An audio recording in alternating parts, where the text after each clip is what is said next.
guys, welcome back to Matlock's Toy Room Reviews, and today I'm doing a Spider-Man figure. This is the Iron Spider-Man, and this is actually a figure I passed on quite a few times, and I didn't really decide I wanted it until I couldn't find it in stores, but I ended up finding it at Kmart and picked it up. It does have a few paint marks that are kind of messed up on the gold, but overall pretty cool looking figure. Pretty standard packaging for this series. I really don't know what the series is called, if this is part of the Spider-Man Classics or not. I'm going to go ahead and say it is, but I could be wrong. Here is a little bio there, if you guys can read that. And a picture of the figure, which looks pretty badass. The red on this picture here looks really awesome compared to the red that it actually is. I wish they would have done this. But here's a quick look at some of the other figures available. Very cool. Made by Hasbro in 2009. So let's take a quick break and we'll get him out of the package. Alright, and we are back with the Iron Spider-Man. And it does have quite a few mess ups on the gold, which I'll show you.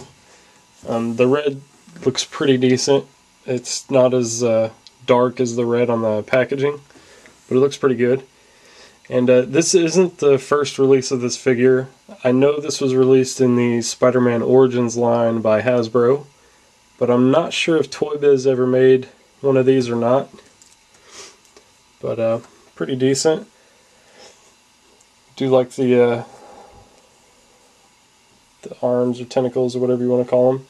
They are articulated, which is pretty cool. There's 3 of them, and they each have these 2 joints on them.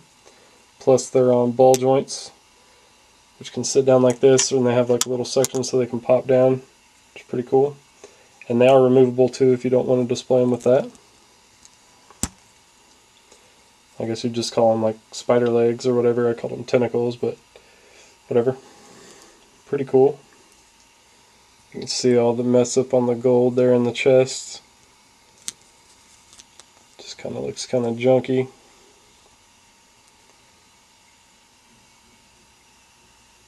But very cool. It's got a lot of good articulation, which I was curious to if anybody knows if Toy Biz made a version of this figure or not. Articulation, he has a ball jointed head, ball jointed shoulder, swivel at the upper bicep, double jointed elbow. No swivel at the wrist, which is kind of annoying.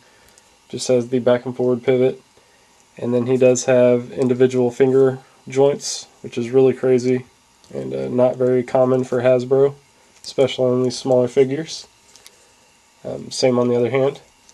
And he has a up and down torso joint, no waist movement, which is pretty standard for Hasbro.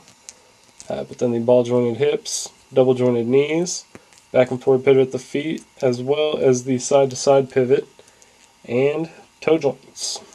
So like I said, he has a lot of good articulation.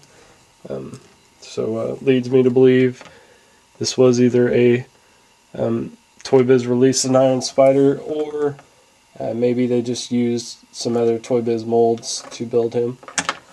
And kind of a pain in the ass to stand up, if you can see that. But pretty good figure. I really like the spider legs on him. The gold's cool. I might have to get some gold paint and try to touch it up. But very cool. If you guys can still find this figure in stores, definitely pick it up. So anyways, that was the Iron Spider-Man. Thanks for checking it out.